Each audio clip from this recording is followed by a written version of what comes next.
యేసయ్య తండ్రి వీరిని క్షమించుము అని అన్నప్పుడు ఆయన ఎవరి గురించి ఈ మాటను అని ఉంటారు? అక్కడున్న సైనికుల గురించా, జనసమూహం గురించా, లేదంటే మన గురించా? యేసయ్యను సిలువ వేసే సమయానికి ఆయన చాలా క్రూరంగా కొట్టబడ్డాడు.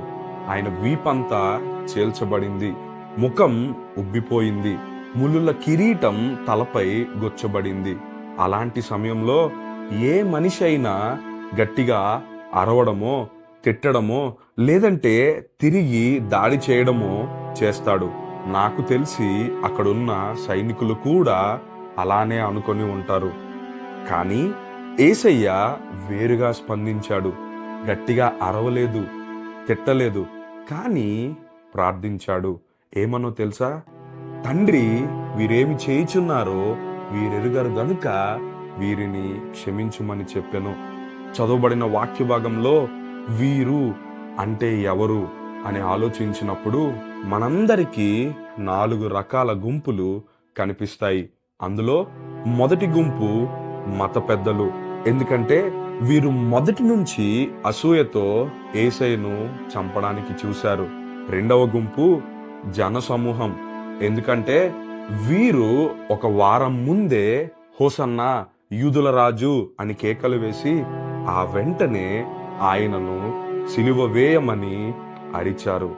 మూడవ గుంపు సైనికులు. ఎందుకంటే వీరు యేసయ్యను ఎగతాళి చేస్తూ ఆయన బట్టల కోసం జోదమాడుతున్నారు. ఇంకా చివరి గుంపు శిష్యులు. ఎందుకంటే వీరు అప్పటి వరకు యేసయ్యతో ఉండి కష్ట సమయంలో ఆయనను వదిలేసి వెళ్ళిపోయారు. యేసయ్య వీరి గురించి మాత్రమే క్షమించు అని అన్నారు అనుకుంటే మనం ఈ వాక్యాన్ని సరిగా అర్థం చేసుకోలేని వారమవుతాం.